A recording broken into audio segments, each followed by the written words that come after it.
వేదిక మీదనున్న యాజకత్రయానికి మరొకసారి వందనాలు తెలియజేస్తా ఉన్నాను. పిసిసి చైర్మన్ గారికి, ట్రెజరర్ గారికి, పిసిసి పెద్దలకు, వచ్చిన మీ అందరికీ కూడా నా తరపు నుంచి, నా కుటుంబం తరపు నుంచి కూడా వందనాలు, క్రిస్మస్ శుభాలు తెలియజేస్తా ఉన్నాను. మంచిదండి, అందరూ అలసిపోయి ఉన్నారు. అయినప్పటికీ కూడా దేవాతి దేవుని యొక్క వాక్యాన్ని ఒకసారి ధ్యానం చేసుకునే ముందు మన తలలు వంచి ఒక నిమిషం ప్రార్థించుకుందాం. పరిశుద్ధుడా, కృపామయుడా, నీ ఉన్నతమైన నామానికి స్తోత్రాలయ. రక్షకుడా, ఈ ఉదయకాల సమయంలో నేను స్తుతించుకునే భాగ్యాన్ని ఇచ్చారు నాయనా. నీ ఆత్మ సంచారాన్ని మా మధ్య నుంచండి ప్రభువా. దేవా, నీ పరిశుద్ధాత్మ సంచారాన్ని నా పట్ల, బిడ్డల పట్ల కూడా ఉంచమని అడుగుచున్నాను. చెప్పుచున్న ప్రతి మాట నీది ప్రభువా. కేవలం నన్ను బోరగా వాడుకొనమని అడుగుచున్నాను ప్రభువా.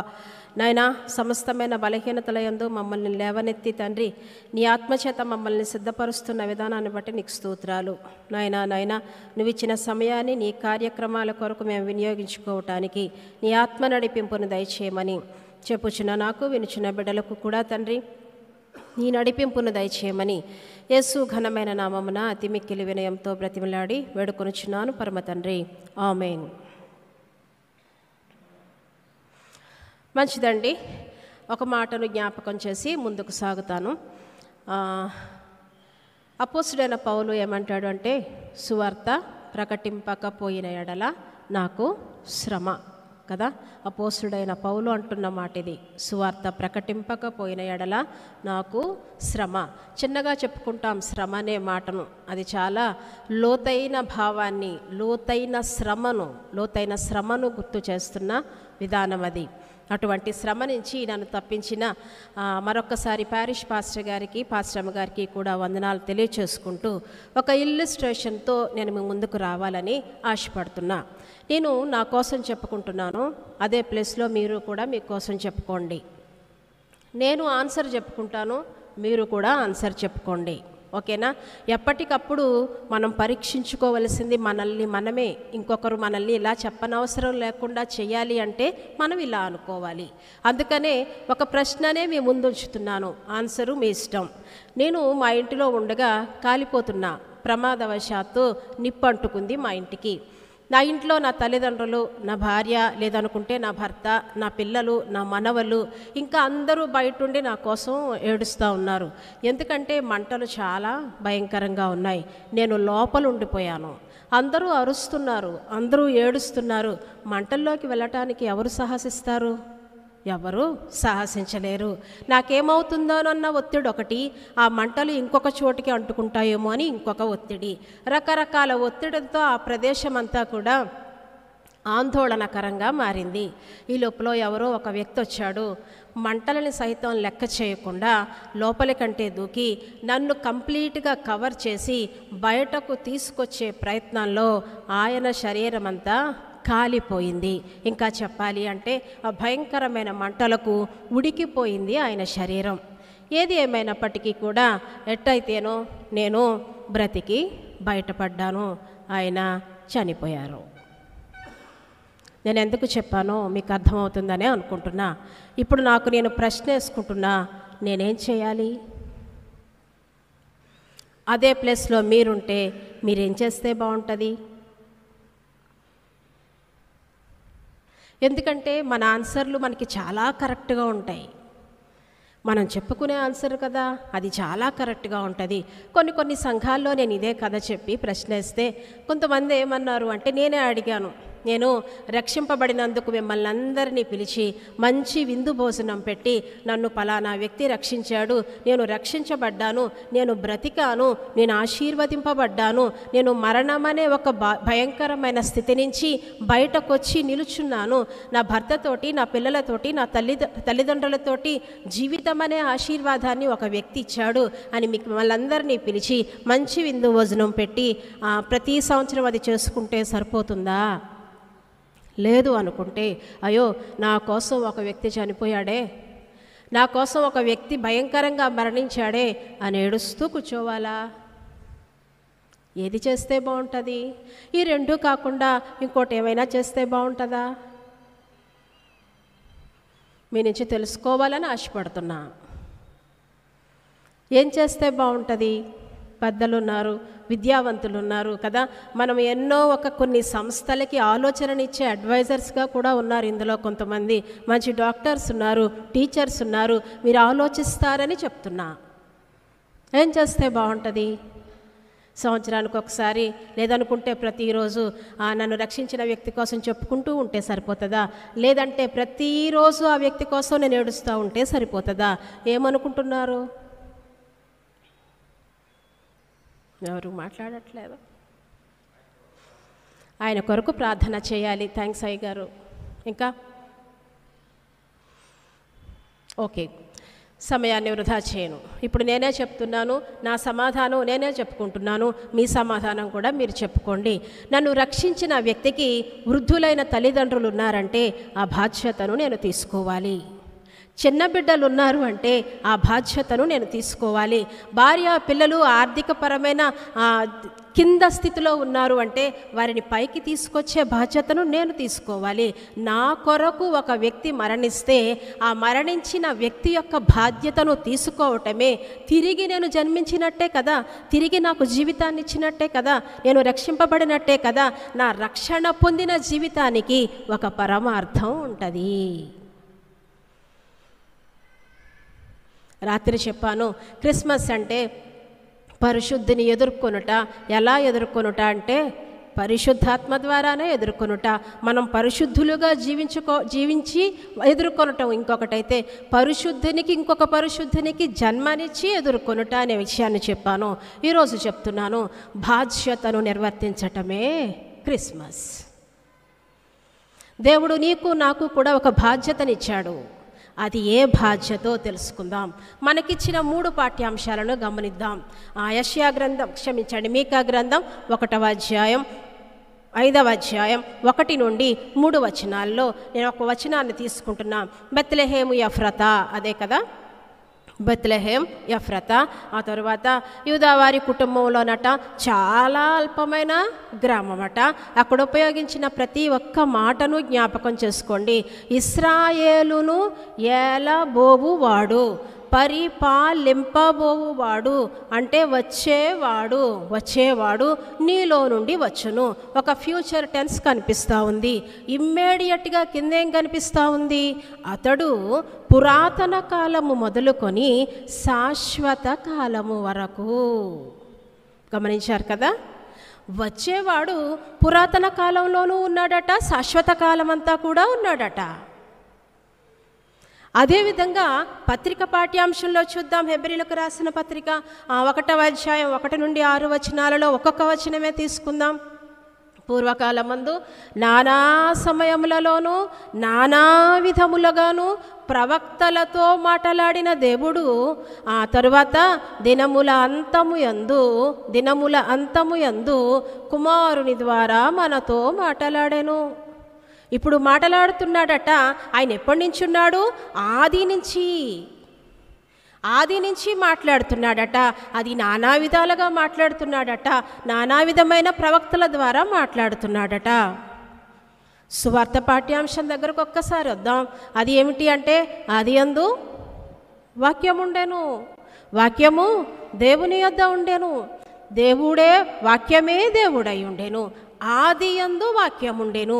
మనకి 3 పాఠ్యాంశాల్లో చాలా సులభంగా అర్థమయ్యేది ఏమిటి అంటే, దేవుడు నిత్యుడు అనే ఒక విషయం.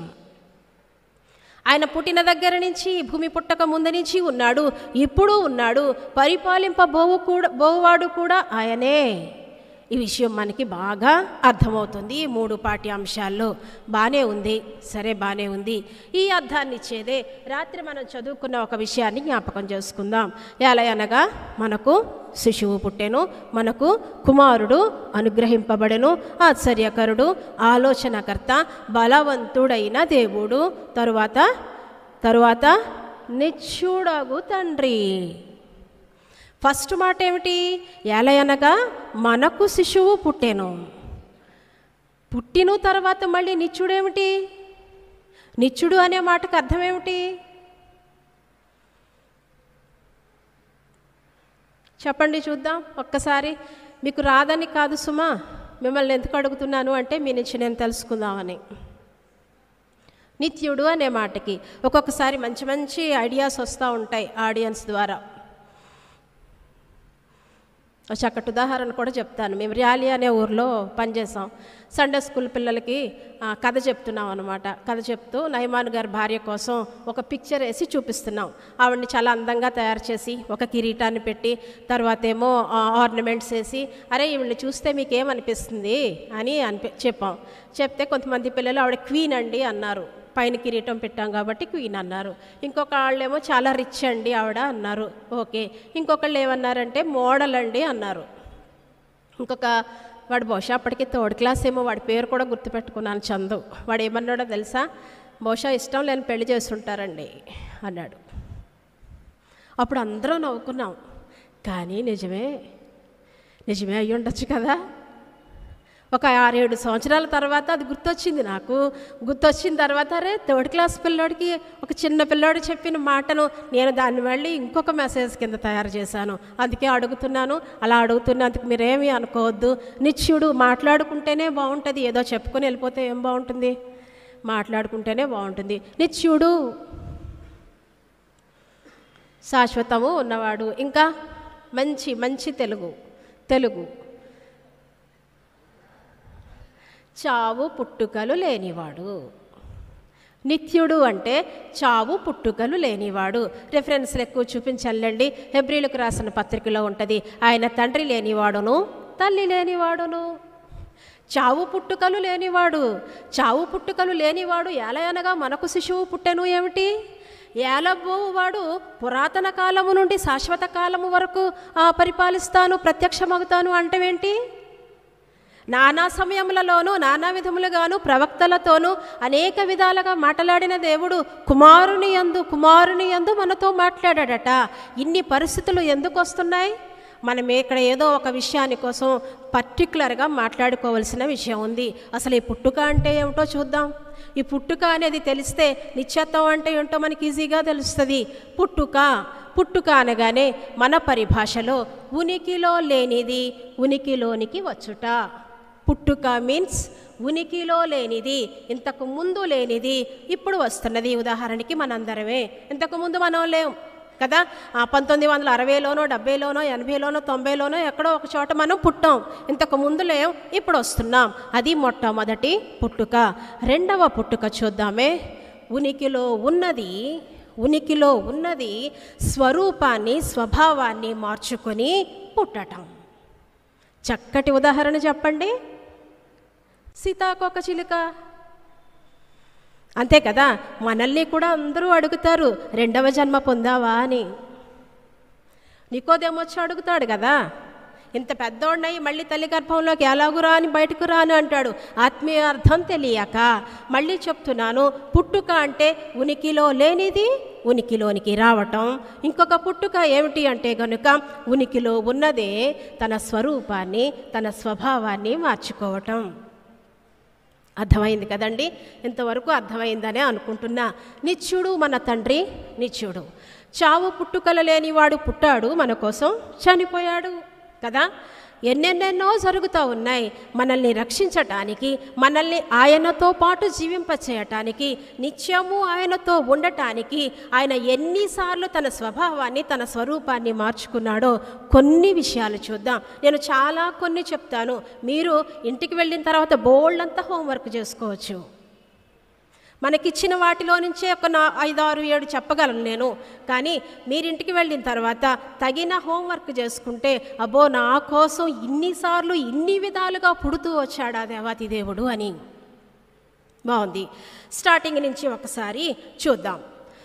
దేవాతి దేవుడు మనం పుట్టకముందే ఉన్నాడని ఎన్నో లేఖన గ్రంథాలు చెప్తా ఉన్నాయి. నేను అబ్రహాము కంటే ముందున్నాను అంటాడు యేసుక్రీస్తు ప్రభువారు. నీకు ఇంకా 50 సంవత్సరాలు లేవు కదా, అబ్రహాము కంటే ముందు ఎలా ఉన్నావు అని అడుగుతారు అక్కడ శాస్త్రులు పరిసయ్యులు. నీకు అసలు ఎంత చిన్నోడివి, మా కళ్ళ ముందు పట్టవు, ఎక్కడో అబ్రహాము నీకెలా తెలుసయ్యా అని అడుగుతూ ఉంటాడు. మరి మనం చూపించాలి కదా ఎక్కడున్నాడో కదా. ఇప్పుడు ఎక్కువ క్రైస్తవ్యంలో క్రీస్తుని అంగీకరించిన బిడ్డలకు ఎదురవుతున్నవి ఇలాంటి ప్రశ్నలే. అక్షర ప్రశ్నలు ఎక్కువైపోతున్నాయండి. అబ్రహాము కుమారుడు ఇస్సాకు కదా, అబ్రహాము కుమారుడగు దావీదు కుమారుడగు యేసుక్రీస్తు వంశావళిని ఇచ్చాడేంటి? ఇవి ప్రశ్నలు ఇప్పుడన్నీ ఇవి అంతా చదివితే తెలుస్తుంది. అబ్రహాము కుమారుడు ఇస్సాకే, అబ్రహాము కుమారుడగు దావీదు కుమారుడగు యేసుక్రీస్తు వంశావళి ఎలా జరిగిందో తెలియాలంటే తపస్సు చెయ్యాలి. మనం సమాధానం చెప్పగలిగి కూడా ఉండాలి. ఎందుకంటే మరి ఇంకొంతమందిని మన దగ్గరికి తీసుకురావాలనేదే మన గోల్ కదా. ఇంకొంతమంది బిడ్డలను దేవాతి దేవుని దగ్గరికి తీసుకురావాలంటే వాళ్ళు వేసే ప్రశ్నలకు కూడా మనం సమాధానం చెప్పాలి. మంచిది. నిన్ను నన్ను పుట్టించటానికి ముందుగా నీవు నేను సుఖవంతమైన జీవితాన్ని జీవించటానికి, నీవు నేను కూడా పండ్లు ఫలాలు తినటానికి, నీవు నేను కూడా జలచరాలతోటి జంతువులతోటి ఇంకా రకరకాల వాటితో సహసంబంధాలు కలిగి ఉండటానికి, మనం వెలుగును అనుభవించటానికి, చీకటిని అనుభవించటానికి మొట్టమొదటిగా ఆయన సృష్టికర్తగా పుట్టాడు. ప్రకటన గ్రంథం 3వ అధ్యాయం 15వ వచనంలో ఆదికి సృష్టికి ఆదైనటువంటి దేవాతి దేవుడు చెబుతున్న మాటలు. ఎప్పుడో సృష్టికి ముందే ఆయన సృష్టికర్త. బయట వాళ్ళు ఇదే కదా అడుగుతున్నారు, సృష్టికర్త పుట్టడం ఏమిటండి? అదే అడుగుతున్నారు. సృష్టింపబడటం ఏమిటి? ఆయన సృష్టించేవాడు దేవుడు. ఎస్, నా కొరకు కొన్ని వేల కోట్ల సంవత్సరాల ముందే సృష్టికర్తగా పుట్టాడు. మొట్టమొదటిది గుర్తుపెట్టుకోండి, మర్చిపోవద్దు. పుట్టుకకు ఒక మంచి డెఫినేషన్ చెప్పాననే నేను అనుకుంటున్నా. ఏమిటది? ఉనికిలో. జ్ఞాపకం పెట్టుకోండి, మళ్ళీ ఒక్కొక్కసారి జ్ఞాపకం చేస్తానే ఉంటాను. ఉనికిలో లేనిది ఉనికిలోనికి రావటం. ఉనికిలో ఉన్నది మన స్వరూపాన్ని మార్చుకోవటం ఇంకొక పుట్టుక. మన కోసం దేవాతి దేవుడు ఎన్ని స్వరూపాలు ఎన్ని స్వభావాలతో కనిపించాడో పరిశుద్ధ గ్రంథంలో చూద్దాం. ఆ తరువాత మరి నీవు నేను భూమి మీద జీవించాలి. భూమి మీద జీవించాలంటే భూమి తన చుట్టూ తాను తిరుగుతూ ఉండాలి. జ్ఞానవంతమైన చర్య. తన చుట్టూ తాను తిరుగుతూనే సూర్యుని చుట్టూ తిరుగుతూ ఉండాలి. జ్ఞానవంతమైన చర్య. పొరపాటున సూర్యుని తాకకూడదు కదా. ఇక్కడ ఒకదానిని ఒకటి తాకకూడదంటే, అక్కడ ఎలక్ట్రికల్ దాన్ని దేన్ని ముట్టుకోకూడదంటే అక్కడ ఒక వాచ్మాన్నో ఒక పోలీసునో పెడతా ఉంటాం మనం కదా. అరే ఇక్కడ ఎవరికి రాకుండా ప్రమాదం ఉంది అని చెప్పటానికి. ఒక జ్ఞానవంతమైన చర్య జరగాలి, అక్కడ జ్ఞానంతో ఉండాలి. అందుకే సామెతల గ్రంథం 8వ అధ్యాయం అంతా కూడా ఆయన జ్ఞానంగా పుట్టాడు. 8వ అధ్యాయం అంతా చదవండి. అవి చదివించడానికి సమయం లేక నేను చెప్పటం లేదు. అదే కాకుండా కొరింథీయులకు రాసిన మొట్టమొదటి పత్రిక ఒక్కసారి చూద్దామే. మొట్టమొదటి కొరింథీయులకు రాసిన పత్రిక 2వ అధ్యాయం 7వ వచనం ఒక్కసారి ఎవరైనా.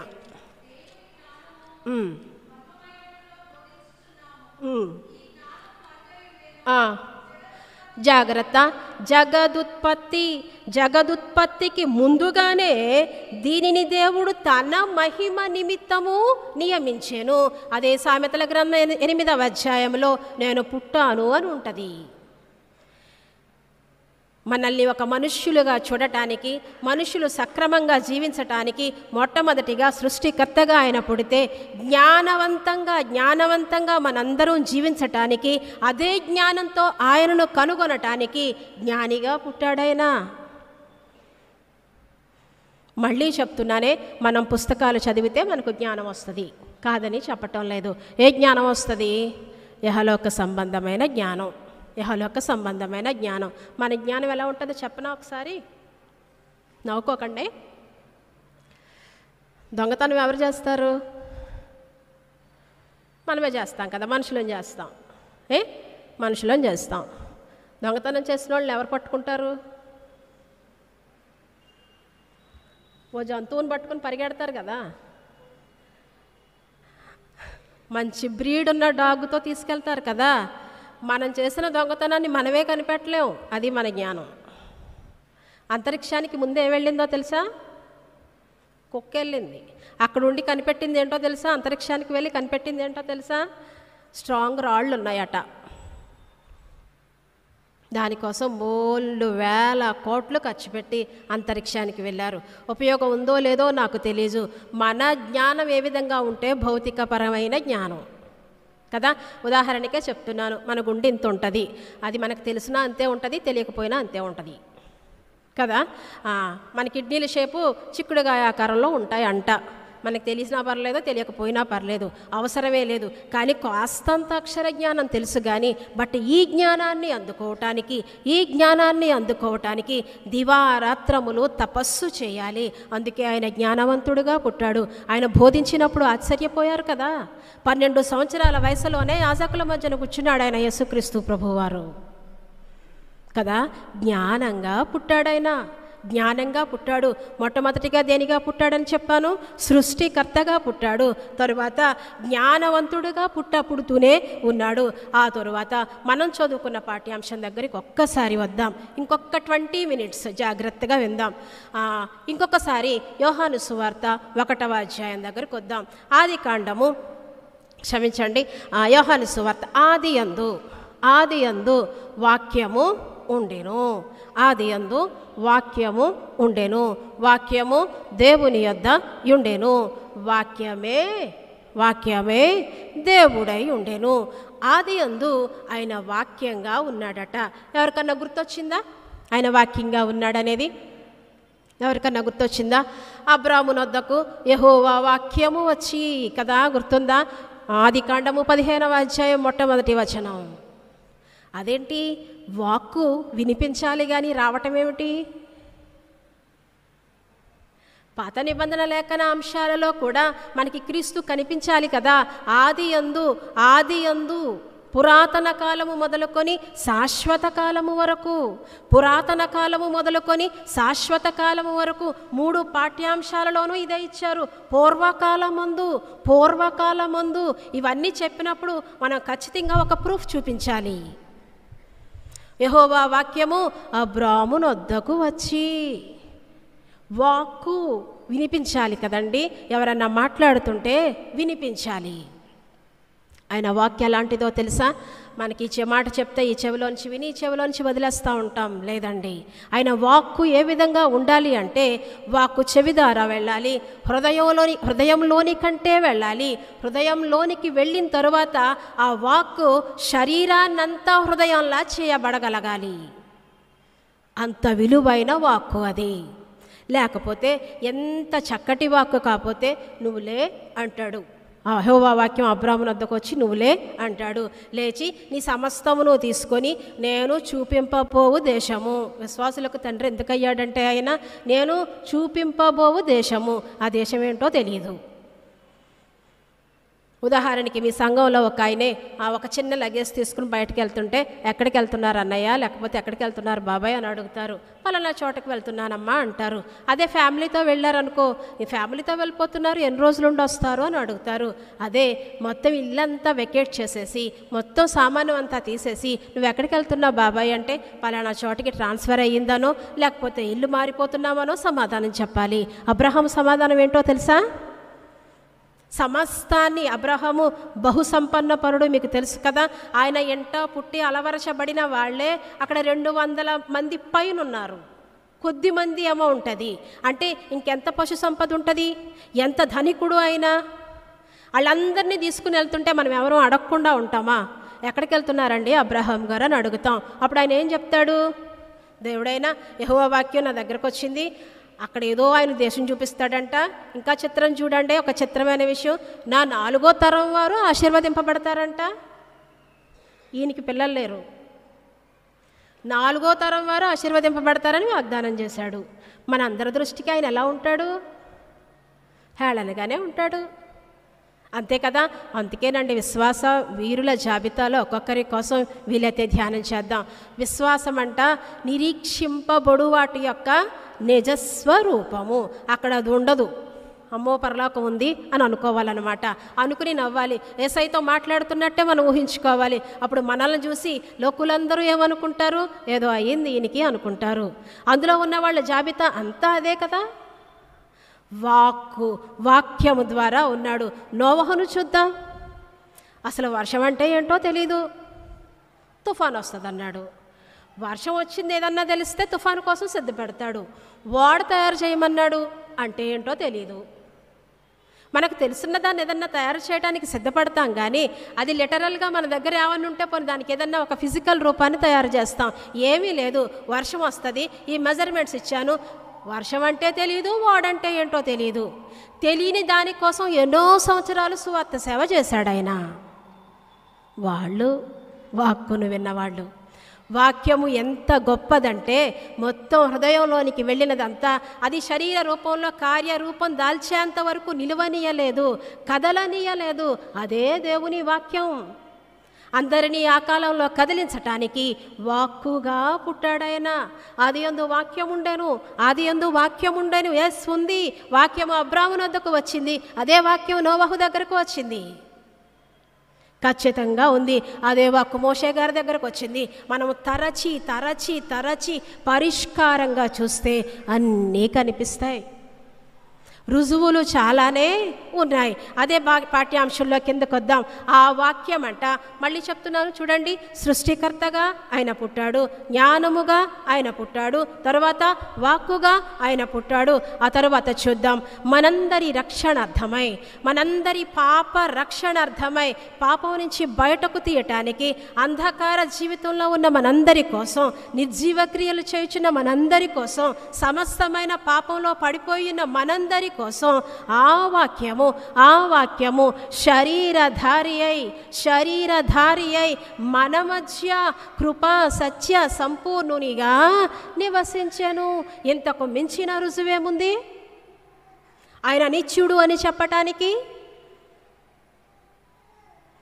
వాక్యము శరీరధారి అయి కృపా సత్య సంపూర్ణునిగా, కృపా సత్య సంపూర్ణునిగా మన మధ్య నివసించిందంట. ఆ కాలాన్నే మన మొట్టమొదటి రాకడ కాలంగా మనం జ్ఞాపకం చేసుకున్నాం. మన మధ్యకు వచ్చింది, ఆలోచనపరమైన ఎన్నో క్రియలు చేసింది, బలవంతమైన ఎన్నో క్రియలు చేసింది. ఈ మాటకి కూడా నేను అర్థం చెప్పాలి. బలము అనే మాటకు అర్థం, బలము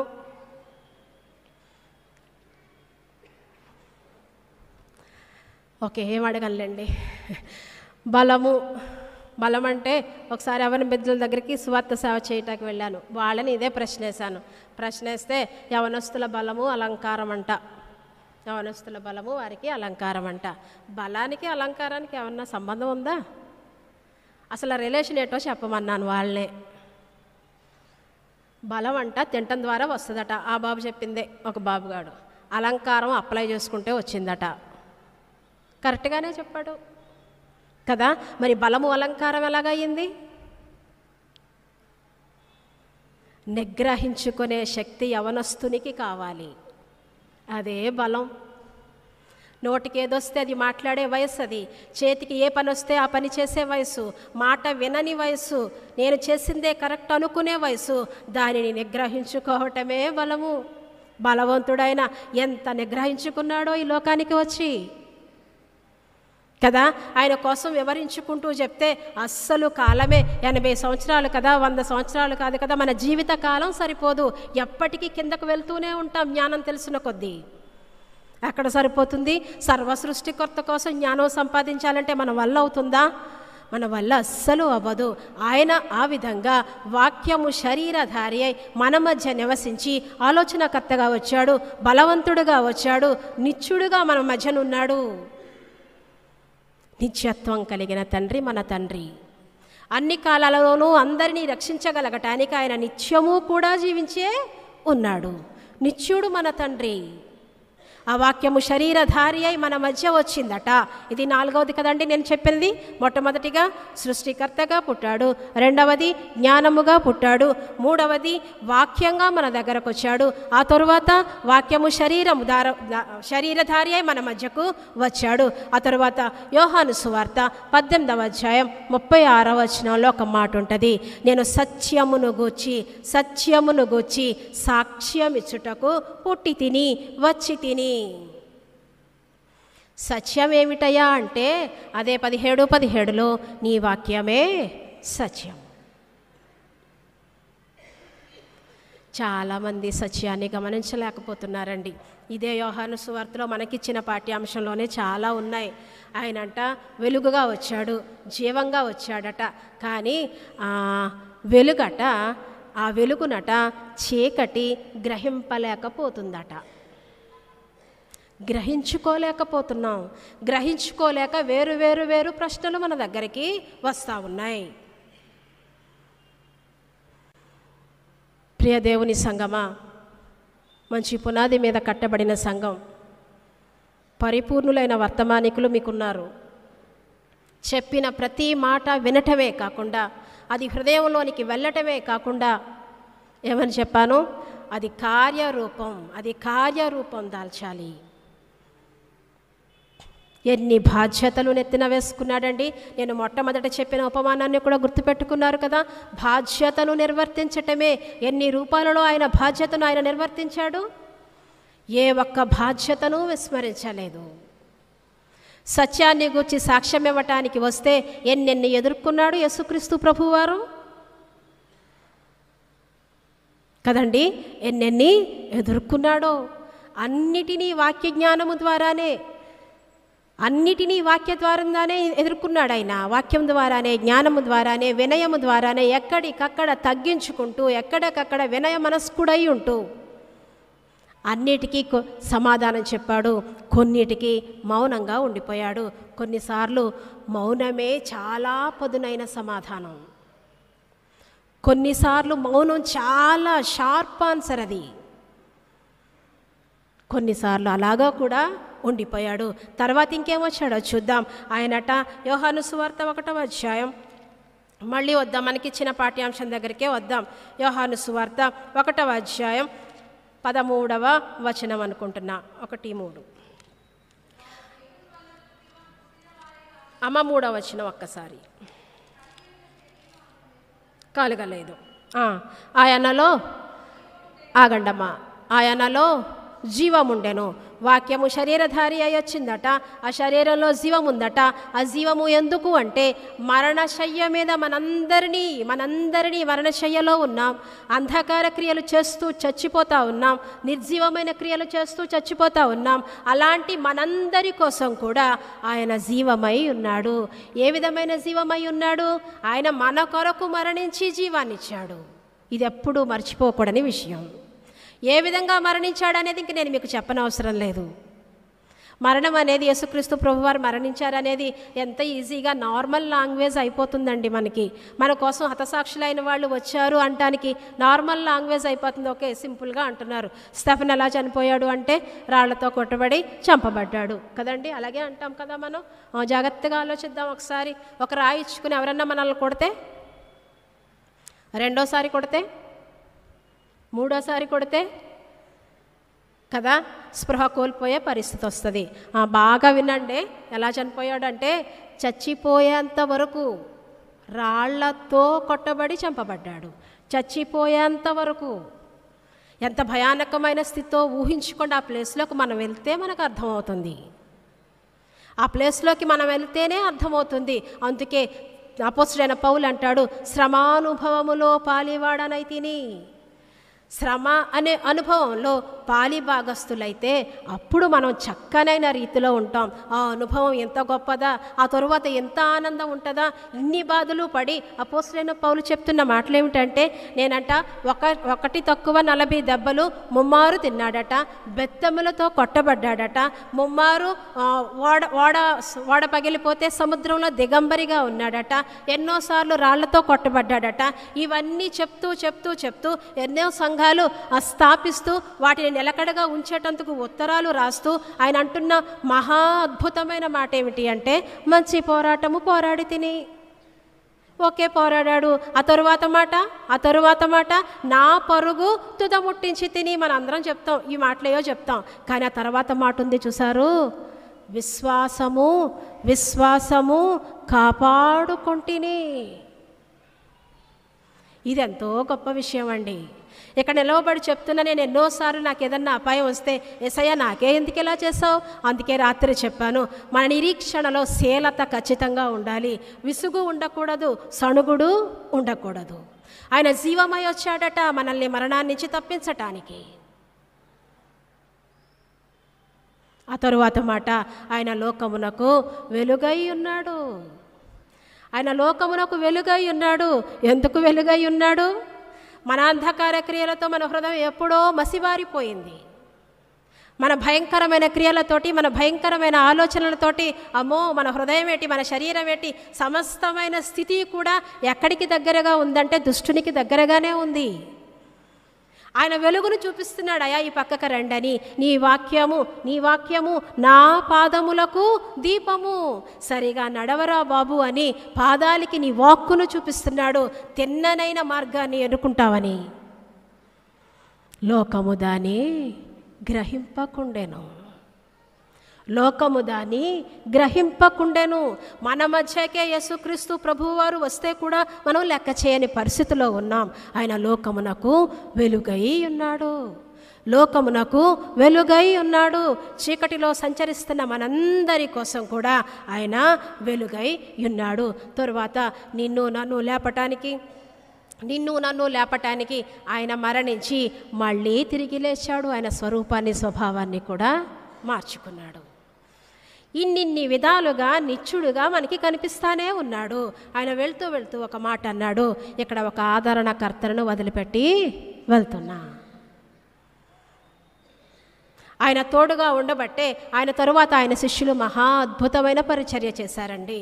యోహాను మహాభక్తుడు మీకు తెలుసు కదండి. యోహాను ప్రకటన రాసిన భక్తుడు, ఆయన శిష్యుడు మనకి తెలుసు. ఆయన ఏ విధంగా మరణించాడో తెలుసు. ఏంటంటే వృద్ధాప్యమందే మరణించాడని చరిత్రకారులు చెప్తున్నారు. మధ్యలో జరిగిన విషయం ఏమిటో తెలుసా? నూనెలో వేపేశారు ఆయన్ని. చరిత్ర చెప్తున్న గ్రంథం. నూనెలో వేపిన తర్వాత పద్మాసు దీపానికి ఒక్కడిగా పంపించేసిన తర్వాత అప్పుడు ఆయన కాలిపోయిన శరీరం యొక్క బాధ ఎలాగుంటుందో మనకి తెలుసు కదా. చిన్నది ఏదన్నా స్టవ్ మీద కాలితేనే ఇలా వెనక్కి తీసుకుంటాం. మంట వచ్చేసి మాంసం అంతా ఉడికిపోయిన పరిస్థితుల్లో ఉన్న ఆ యోహాను వ్రాసిన గ్రంథం ఏమిటి అంటే ప్రత్యక్షత. ఎవరి ప్రకటన గ్రంథానికి ఇంకొక పేరు ప్రత్యక్షతే కదా. ఎవరి ప్రత్యక్షత చూస్తున్నాడు? ఇక్కడ అంతా చనిపోయిన తర్వాత అక్కడ చూస్తున్నాడు. ఆ రూపాన్ని ఊహించుకోండి. దేవతి దేవుని యొక్క రూపం అట తెల్లని ఉన్నిని పోలి ఉందట తల. ఊహించుకోండి ఒకసారి, ఎంత బాగుంటుందో అది. పరలోక దర్శనాన్ని తనివి తీరా చూసిన మహాభక్తుడు, శ్రమలోను హింసలోను చూసిన భక్తుడు యోహాను. ఆయనే కాదు, ఆయన్ని అనుకరించిన 12 మంది శిష్యులు కూడా ఏ ఒక్కరిది కూడా సామాన్యమైన మరణం కాదు. వాళ్ళు అది ఆశీర్వాదంగా భావించుకున్నారు. నిత్యుని దగ్గరికి వెళ్ళాలంటే, నిత్యము జీవించాలి అంటే నిత్యము ఆయన పనిలో పాలి భాగస్తులుగా మాత్రమే మనం ఉండాలి. నేను ఇన్ని రూపాల్లో వచ్చారని చెప్పాను కదా. ఇన్ని రూపాల్లో మన దగ్గరకు ఆయన వచ్చారు, మనకు రక్షణనిచ్చారు, వెళ్ళారు. మరి ఇప్పుడు మనం చేయాల్సిన పని ఏమిటి? మనకు అప్పచెప్పిన బాధ్యత ఏమిటి? అందుకే మొట్టమొదటి ఇల్లుస్ట్రేషన్లో నేను చెప్పాను కదా, ఒక ఉదాహరణలో చెప్పాను, బాధ్యతను నిర్వర్తించటమే క్రిస్మస్. అంతేకాకుండా ఆ బాధ్యతను మన మీద వేసుకోవటం, పరిచర్యనండి ఇవ్వటం కాదు, అందిపుచ్చుకోవాలి. అది గొప్పది. అందిపుచ్చుకోవడం గొప్ప భాగ్యం. అందిపుచ్చుకోవటం ఎంతో గొప్ప భాగ్యం. ఆ విషయాన్ని ఎప్పుడూ మనం మర్చిపోవద్దు. ఓకేనండి, నానా విధాలుగాను నానా సమయాల్లోనూ అందరితోనూ మాట్లాడాడట. మరి ఎక్కడెక్కడో ఉన్న విషయాలన్నీ కూడా ఆయన ప్రవక్తల ద్వారా మాట్లాడాడట. అది మనకి తెలుస్తానే ఉంది. కొన్ని రెఫరెన్స్లు కూడా చూపించాను. ఇంకొక రెఫరెన్స్ మీకు చూపించాలి. ఇంకొక రెఫరెన్స్ ఖచ్చితంగా చూపించాలి. ఒకసారి మొట్టమొదటి కొరింథీయులకు రాసిన పత్రిక 15వ అధ్యాయం 21వ వచనం ఒక్కసారి అమ్మా.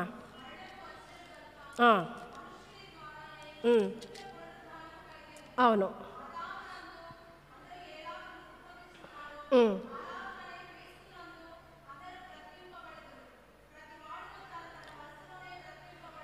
ప్రథమ ఫలము క్రీస్తే. మనకు ఒక రుజువు ఉంది. మనం చనిపోయిన తర్వాత లేస్తామనే ఒక రుజువు ఉంది. మళ్ళీ ఆయన మహిమ శరీరుడుగా లేచాడు మనందరినీ కూడా లేపటానికి. ఇప్పుడు ఇంకొక మాట కూడా చూద్దామమ్మా. హెబ్రీలకు రాసిన పత్రిక ఒక్కసారి చూద్దాం. 11వ వచనం చూద్దాం ఒక్కసారి. 24వ వచనం 24వ వచనం. ఈ మాట చదివే ముందు మీకు ఒక మాట చెప్పాలి. నేను పరిశుద్ధ గ్రంథంలో ఏది కూడా తప్పు వ్రాయబడలేదు. పరిశుద్ధ గ్రంథం పరిశుద్ధాత్మ ప్రేరణ ద్వారా పరిశుద్ధాత్ముడే వ్రాయించాడు. ఇక్కడ మాట అక్కడ, అక్కడ మాట ఇక్కడ పెట్టిన వాళ్ళు శాపగ్రస్తులనే పరిశుద్ధ గ్రంథం చెప్తుంది. అందులో ఏదైనా తీసేసిన శాపమే, తర్వాత పెట్టినా కానీ శాపమే. ఏది కూడా ఒక్క అక్షరం కూడా దీన్ని తర్జుమా చేసిన విలియం కేరీ గారు మహాభక్తుడు. ఇంత గొప్ప పరిచర్య చేసి ఆయన సమాధి మీద ఏం రాసుకున్నాడంటే, నేను చిన్న పురుగు చేసే పని చేశానన్నాడు. ఆయన ఎంత పురుగు చేసిన పని చేశాడు అన్నాడు. ఏ విషయంలోనూ తప్పు పట్టలేదు. ఎందుకంటే పొరపాటున లిఖించబడిందని అంటారేమో అని ఈ మాట ముందుగా చెప్పాను. చూద్దామమ్మ ఒకసారి 23వ వచనం దగ్గర నుంచి ఒక్కసారి చూద్దాం. డైరెక్ట్గా 24 వచ్చేయండి, చూద్దాం. మన సమయం వృధా చేసుకోవద్దు. మోషే పెద్దవాడైనప్పుడు విశ్వాసమును బట్టి ఐగుప్తు ధనము కంటే, మళ్ళీ చదువమ్మా, మళ్ళీ క్రీస్తు విషయమైన మర్చిపోవద్దు. ఎక్కడ మోషే, ఎక్కడ క్రీస్తు?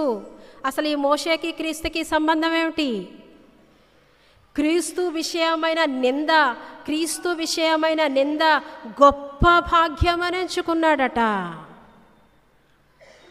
ఉన్నాడా పురాతన కాలమందు క్రీస్తు? ఉన్నాడు. ఆధారం ఇదే.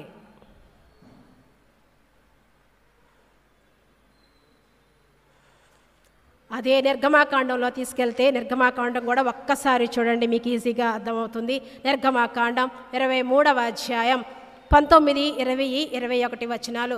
సమయం లేకపోతే మీరు ఇంటి దగ్గర ధ్యానించండి. నీకు ముందుగా ఏం చేస్తున్నానట? ఒక దూతను పంపిస్తున్నా. దేవుడనే యెహోవా మోషేతో చెప్తున్నమాట.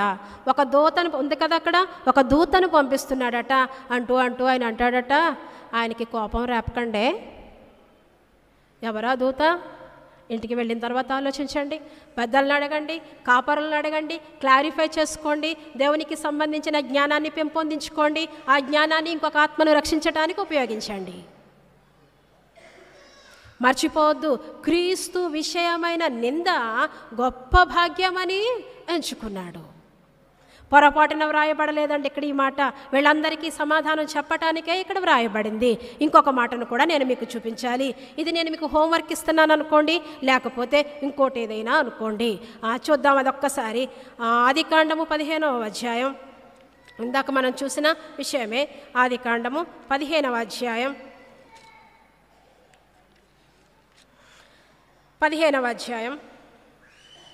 14 నుంచి చూసుకుంటూ వస్తే, 14 వద్దు కానీ 17వ వచనం నుంచి చూద్దాం. మరియు ప్రొద్దుగ్రుంకి కటిక చీకటి పడినప్పుడు రాజుచున్న పొయ్యయు అగ్నిజ్వాలయు కనబడి ఆ ఖండముల మధ్య నడుచుకుంటూ వెళ్ళిపోయిందట. ఇది ఒక రిఫరెన్స్ చదివితే అర్థం కాదు కానీ మొట్టమొదటిగా తీసుకొస్తాను. యెహోవా వాక్యం అబ్రామును వద్దకు వచ్చి అనుంది కదా, 400 సంవత్సరాలు నీ పిల్లల్ని ఐగుప్తీయులు బాధ పెడతారు, తర్వాత నేను బయటకు తీసుకొస్తాను, వాళ్ళను పాలు తేనెలు ప్రవహించు దేశంలో ఉంచుతాను, నేను ఆశీర్వదిస్తాను.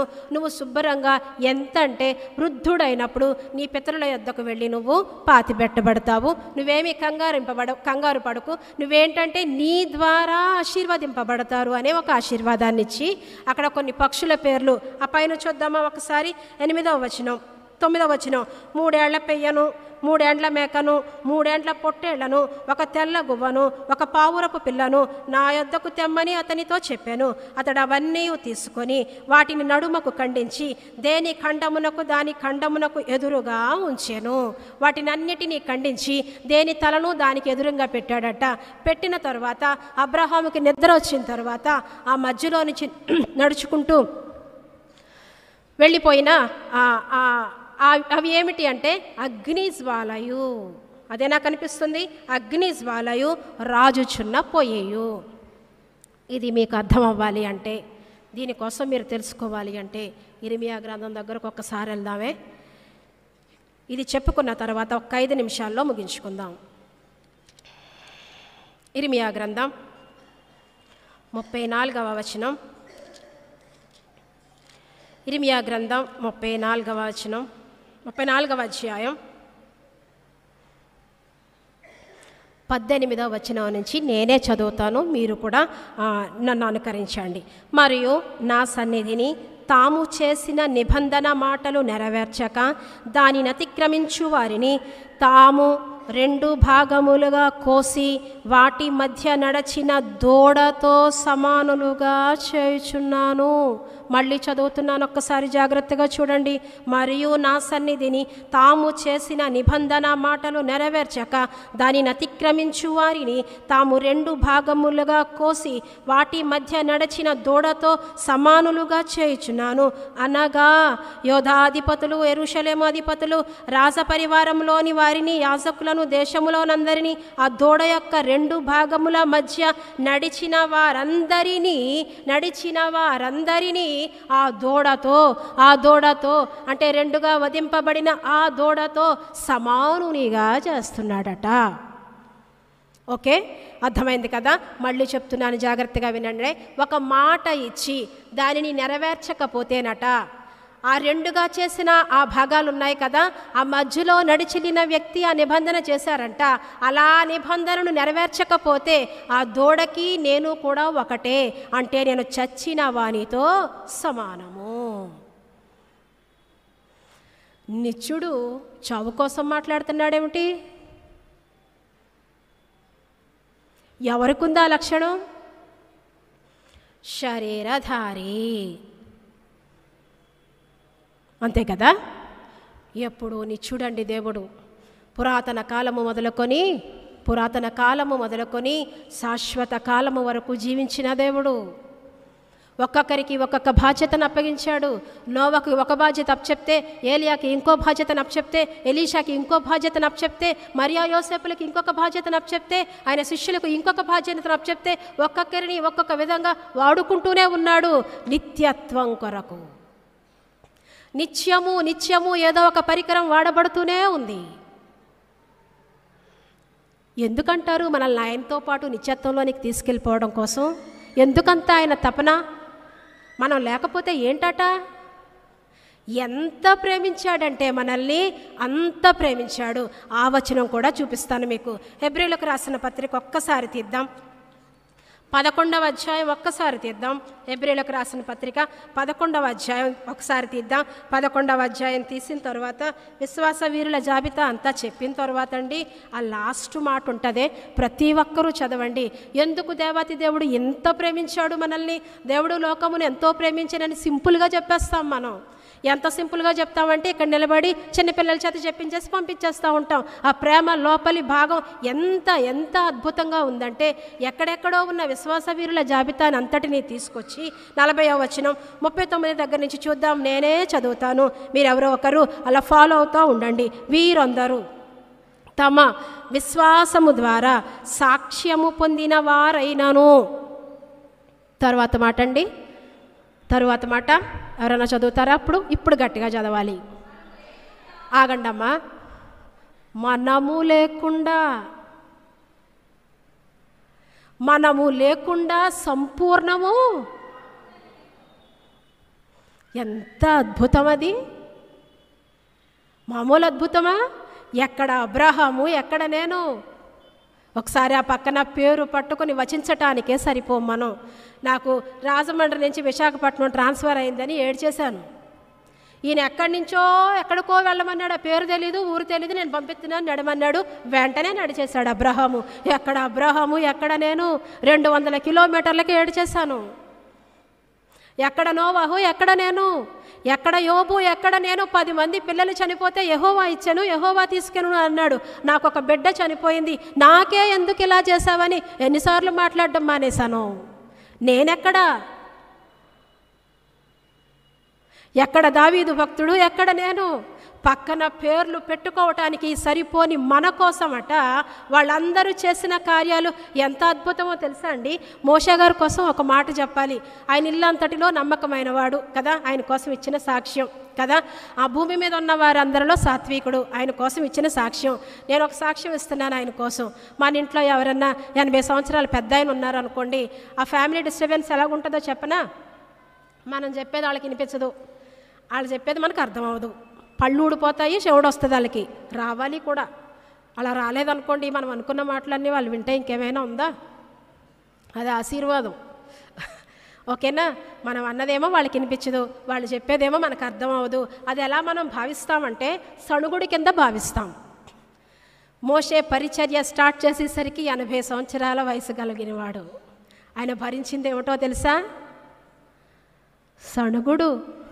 ఒకరిది కాదు 40 లక్షల మందిది. 40 లక్షల మందిది 40 రోజులు కాదు, 40 సంవత్సరాలు భరించాడు. పీస్ఫుల్ అవార్డు ఏమన్నా ఉంటే ఆయనకే ఇచ్చేయాలి. ఆయనతో మనల్ని సంపూర్ణమా? అసలు సరిపోతామా? పెద్దోళ్ళు చెప్తే చిన్నోళ్ళు వినని మా రోజులు ఇవి. మనం లేకుండానంట ఆ వచనం చూస్తే ఎంతో ఆశ్చర్యం వేసింది, దుఃఖం వచ్చింది. నా దేవా, నువ్వు నన్ను ఎంత ప్రేమిస్తున్నావా అని. నేను ఎంత ప్రేమిస్తున్నానో ఒకసారి ఆలోచించుకుంటే ఇంకా అస్తమాను కోపగించుకోవటమే కదా ఆయన మీద. మనం నువ్వు నాకు అది ఇవ్వలేదు, నువ్వు నాకు ఇది ఇవ్వలేదు అని కోపగించుకోవటమే కదా. ఆ మాట మళ్ళొక్కసారి చదువుదామండి. వీరందరూ తమ విశ్వాసము ద్వారా సాక్ష్యము పొందిన వారైనను మనము లేకుండా సంపూర్ణులు కాకుండా నిమిత్తము దేవుడు మన కొరకు మరీ శ్రేష్టమైన దానిని ముందుగా సిద్ధపరచెను. తరువాత మాట చూడండి, గనుక వీరు వాగ్దాన ఫలము అనుభవింపలేదు. ఎంత గొప్ప ప్రేమ మనమంటే! ఒకసారి ఆయన ప్రేమను చూస్తే, తరచి చూస్తే అర్హులమే. మన ప్రేమ ఎలా ఉంటుందంటేనంట, కొరింథీయులకు రాసిన పత్రిక 13వ అధ్యాయంలో ఉంది కదా ప్రేమ. జ్ఞాపకం చేయండి, చాలా కాలాతీతమైంది, ముగించేస్తాను. ఆ ప్రేమలోనూ కొన్ని మాటలు ఉంటాయండి, మీరు ఇంటికి వెళ్ళిన తర్వాత చదవండి. అందులో ఒక మాట చెప్తున్నానే, కాల్చబడుటకు శరీరమునంతటినీ అప్పగించినాను. కాల్చబడుటకు శరీరమునంతటినీ అప్పగించేస్తాడట. ప్రేమ లేని వాడనైతే వ్యర్థుడను. ఆస్తి అంతా ఇచ్చేస్తాడట. ప్రేమ లేని వాడనైతే, మీకు ఒక విషయం అర్థమైందా? ప్రేమ లేకుండా కూడా ఇవన్నీ చేస్తారని. మన ఆధ్యాత్మిక జీవితం ఎలా ఉందో ఒక్కసారి ఆలోచిద్దామే. నేను ఎప్పుడు మా ప్రియ మిషనరీల దగ్గర కోసం ఎందుకు చెప్తాను అంటే, వాళ్ళు పడిన తపన, వాళ్ళు పడిన కష్టం, వాళ్ళ పడిన హింస, వాళ్ళ పడిన అవమానాలు దేవుడు గొప్ప భాగ్యంగా ఎంచుకున్నారండి. వాళ్ళందరూ దేవుడిచ్చిన గొప్ప భాగ్యంగా ఎంచుకున్నారు. అమరులైపోయారని మనం అనుకుంటున్నాం కదా. వాళ్ళు ఎప్పుడు నిత్యము జీవింపచేసే పనిలో వాళ్ళు అలసిపోయి విశ్రాంతి తీసుకుంటున్నారు. ఒకే ఒక మిషనరీ కోసం చెప్పి నేను ముగిస్తాను. వాళ్ళ కోసం చెప్పందే ఒక పరిపూర్ణత రాదేమో అనిపిస్తుంది నాకు. మీకు అందరికీ తెలుసున్న ఆవిడే డాక్టర్ అమ్మగారు, సిఎంసి ఫౌండర్ ఆవిడ స్కడ్డర్ గారు. ఆవిడ ఫోటో చూశాను, చాలా అందంగా ఉన్నారు. వారి తల్లిదండ్రులు చెన్నైలో ప్రభు సేవ నిమిత్తం వచ్చారు. వాళ్ళు డాక్టర్సు. ఈ అమ్మాయి డాక్టర్ కాదు, సెలవులకి వాళ్ళ తల్లిదండ్రుల దగ్గరికి చూడటానికి వచ్చింది ఇండియా. వచ్చినప్పుడు మొదలియార్ వంశానికి చెందిన, మీ అందరికీ తెలిసే ఉంటుంది, ఒక పురుషుడు వచ్చాడట. వచ్చి, అమ్మ నా భార్య నొప్పులు పడుతుంది, చనిపోయే పరిస్థితిలో ఉంది, కొంచెం వచ్చి ప్రసవాన్ని చెయ్యమ్మా అన్నారట. అయ్యో నేను డాక్టర్ని కాదండి, మా నాన్నగారిని పంపిస్తాను, మా నాన్నగారితో చెప్తాను వస్తారు అంటే ఆయన ఇచ్చిన సమాధానం ఏంటో తెలుసా? మీ నాన్నగారికి నా భార్యను చూపించే కంటే ఆమె చనిపోవటమే మేలు. మన భారతదేశ పరిస్థితి అది ఒక 50-60 సంవత్సరాల క్రితం. ఏంటంట, తల తాకట్టు పెట్టి భార్యను సంరక్షించుకోవలసిన భర్త చెప్పిన మాట ఏమిటి?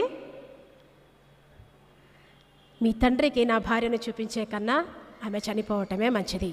అలాగే ఆమె చనిపోయింది. అదే వారంలో ఆమె ఒక 4 మరణాలు చూసింది. అవి 4 కూడా ప్రసవ మరణాలే. అప్పుడు డెసిషన్ తీసుకుంది అమ్మాయి. తల్లిదండ్రులకు అల్లార ముద్దుగా పెరుగుతున్న ఒక కూతురు డాక్టర్గా పుట్టింది. వెళ్ళి డాక్టర్ చదివింది. తను ఎక్కడైతే ఆ పరిస్థితులు చూసిందో వచ్చింది, మొదలుపెట్టింది సేవ. ఎక్కువ ఆనాటి కాలంలో ప్రసవ మరణాలే, సాంఘిక దురాచార మరణాలే ఎక్కువగా ఉండేవి. చిన్ని జ్వరాలు వస్తే చనిపోయేవారు కదండి. ఎంతో భయానకమైన స్థితి. భర్త చనిపోతే చిన్న బిడ్డ అయినా భార్యను కూడా మంట పెట్టేసేవారు, బ్రతికుండగా మంట పెట్టేసేవారు. 6 సంవత్సరాల పిల్లని 60 సంవత్సరాలు అతనికి ఇచ్చేసేవారు, ఆయన చనిపోయేవాడు. ఈ యవనస్తురాలైన బిడ్డ తలచుకుంటేనే ఆ సతీ సిస్టమ్ లెసన్ ఎక్స్ప్లెయిన్ చేసినప్పుడు ఏడుపు వచ్చేసేది నాకు. ఇలాంటి భయంకరమైన పరిస్థితుల్లో ఉన్న ఆ పిల్ల వచ్చి డాక్టర్గా పరిచర్య మొదలుపెట్టింది. వివాహం చేసుకోలేదు, పరిచర్య సాగుతూ ఉంది. ఒకసారి ఒక ఉన్నతమైన వర్గానికి చెందిన ఒక అమ్మాయికి ఆడబిడ్డ పుట్టింది. మీ అమ్మాయి చాలా బాగుంది అందట. ఆ అమ్మాయి నవ్వలేదట, వెళ్ళిపోయిందట. ఒకవేళ బాగాలేదేమో అనుకుని వెళ్ళిపోయిందట. నెక్స్ట్ పేషెంట్ని చూస్తుందట. ఎవరో తోస్తున్నట్టు, కాళ్ళు ఒక్కసారి పైకి లేస్తున్నట్టు, ఎవరో ఏంటో చేస్తున్నట్టు తనకు అనిపిస్తుందట. ఏంటి ఇలా ఉంది నాకు అనుకుందట. చూస్తుందట. ఆ అమ్మాయి ఇప్పుడు చూసొచ్చిన ఆ పేషెంట్, ఆడబిడ్డ పుట్టిన ఆ తల్లి ఉంది కదా, ఆ చిన్న బిడ్డ ముఖమే గుర్తుకొస్తుందట. ఇప్పుడే కదా వెళ్ళి చూశాను, అప్రిషియేట్ చేశాను కూడా, బాగానే ఉన్నారు ఇద్దరు హెల్త్, ఏంటి నాకేమవుతుంది అనుకుందట. రాస్తుందట. చెమటలు పట్టేస్తున్నాయట. చెమటలు పట్టేస్తున్నాయి ఏంటి నాకు అనుకుందట. ఆ అమ్మాయి ముఖమే గుర్తొస్తుందట. వెళ్ళి చూసేసరికి ఆ అమ్మాయి పుట్టిన బిడ్డ యొక్క అమ్మమ్మ తలగడ బిడ్డ మీద పెట్టి నొక్కేస్తుందట. ఆ పుస్తకం చదువుతుంటే అంత భయం వేసిందో. ఈ అమ్మాయి ఇలా ఎందుకు చేస్తున్నావు, ఆరోగ్యవంతమైన బిడ్డనంటే వీళ్ళిద్దరిని ఇంటికి తీసుకెళ్తే ఇద్దరిని చంపేస్తారు. అదే ఈ బిడ్డని నేను ఇక్కడ చంపేశాను అనుకో, నెక్స్ట్ అయినా కొడుకు పుడతాడు, నా బిడ్డను దక్కించుకునే పరిస్థితి వస్తుంది. ఆ బిడ్డను హక్కున చేర్చుకొని తల్లిగా పుట్టింది మళ్ళీ. అలా ఒకరిద్దరిని కాదు, ఎంతోమంది బిడ్డలను తీర్చిదిద్ది మొట్టమొదటిగా యేసును చూపించి తర్వాత విద్యనిచ్చి తర్వాత ఏం చేసింది అంటే వారికి ఒక విద్యాభ్యాసంలో ఉన్నతమైన చదువులు చదివించి తోటి డాక్టర్లుగా చేసుకుంది. వారు కూడా వారి పరిచయలోనే కొనసాగారు. ఇలా ప్రపంచంలో నలుమూలలా కూడా ఎక్కడో ఒక చోట మిషనరీ పరిచర్య ద్వారా మనం రక్షించబడ్డామండి. ఈ విషయాన్ని మర్చిపోవద్దు. ఇదంతా ఎందుకు అంటే నిత్యము నువ్వు నేను జీవించటానికి, ఇంకొక వ్యక్తిని జీవింపచేయటానికి. మీరు ఎక్కడైనా చూడండి, ఇదే హెబ్రీయులకు రాసిన పత్రికలో ఎక్కడో ఒక చోట రాకడ కోసం ఉంటుంది. మనకిచ్చిన పాఠ్యాంశంలో 6వ వచనం, 1వ అధ్యాయం 6వ వచనం. ఆ ఆది సంభూతుడు ఎవరా ఆది సంభూతుడు? పురాతన కాలము మొదలుకొని శాశ్వత కాలము వరకు ఉన్న ఆది సంభూతుడు మరలా వచ్చినప్పుడు మహానుభావులండి, మహానుభావులు మన మధ్య పరిచర్య చేసిన వాళ్ళు. పురుషోత్తమ చౌదరి గారు చేసిన సేవ మామూలు సేవ కాదు. వారు రాసిన పాటలే మహాద్భుతంగా ఉంటాయి. ఆయన రాసిన పాటలను చదివి కొన్ని మెసేజ్లు ప్రిపేర్ చేసుకుంటాను నేను. మహా అద్భుతమైన వాళ్ళు, నొప్పితో చేసిన వాళ్ళు. అదే నొప్పితో నేను కూడా మీకు చెప్తున్నాను, నిత్యత్వంలోనికి మనం వెళ్ళాలి అంటే, నిత్యత్వంలోనికి మనం పరిపూర్ణంగా వెళ్ళగలగాలి అంటే మరికొంతమందిని ఇక్కడకు తీసుకొని రావాలి. నేను చెప్పిన ఈ అంశాలన్నీ అంటే దాసుని స్వరూపం ధరించుకోవాలి, జ్ఞానం కలిగి ప్రవర్తించాలి, ఇంకా ఎన్నెన్నో చేస్తూనే ఉండాలి, దేవుని యొక్క జీవపు వాక్యాన్ని అందరికీ పంచుతూనే ఉండాలి. అంతకు మించి దేవాతి దేవుడు నాకు ఇచ్చిన బాధ్యతను నేను నిర్వర్తించాలి. అదే నిజమైన క్రిస్మస్. అంతకు మించిన క్రిస్మస్ ఏముంది? అప్పుడు పిలుస్తాడు ఆయన మరలా వచ్చినప్పుడు, బడా నమ్మకమైన మంచిదాసుడా. హార్ట్ అటాక్ వచ్చి చనిపోయిన తర్వాత బడా నమ్మకమైన మంచిదాసుడు అని అనకండి. అది ప్రభువునందు నిద్ర కాదు. పరిచర్య చేసి చేసి చేసి చేసి చచ్చిపోతేనే ప్రభువునందు నిద్ర. మళ్ళా గుద్ది చెప్తున్నాను, అందరికీ చెప్పేస్తున్నాం అది ప్రభువునందు నిద్ర అని కదా.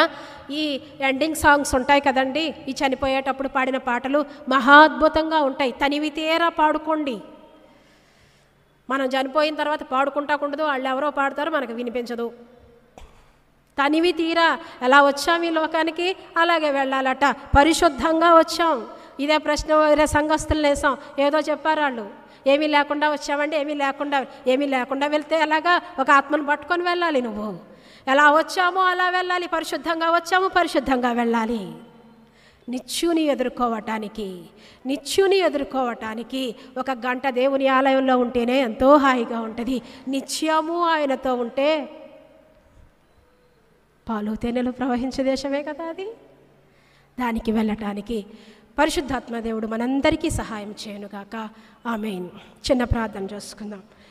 పరిశుద్ధుడా, కృపామయుడా, నీకు స్తుతులు నాయనా. ఇంతవరకు నీవిచ్చిన వాక్కును బట్టి స్తోత్రాలు దేవా. నాయనా, నీవిచ్చిన వాక్కును వినటమే కాకుండా మా గుండె లోతుల్లోనికి వెళ్ళి మా కార్యరూపం దాల్చడానికి దేవా, ఫలితంగా మేము చేసిన పరిచర్య ద్వారా ప్రభా ఫలితాన్ని అనుభవించటానికి, ఆత్మఫలాలను అందుకోవటానికి నీ సహాయాన్ని దయచేయండి. ఈ సంఘాన్ని బట్టి నీ సంఘనిలో అడుగుతున్నాను తండ్రి. దేవా, కాయిచున్న కాపరులను బట్టి నీకు స్తోత్రాలు. ఆత్మ సంబంధమైన జ్ఞానాన్ని దయచేయండి నాయన, ఓర్పును దయచేయండి దేవా. శ్రమలో వచ్చే ఫలితం ద్వారా ఆనందించడానికి సహాయాన్ని దయచేయండి.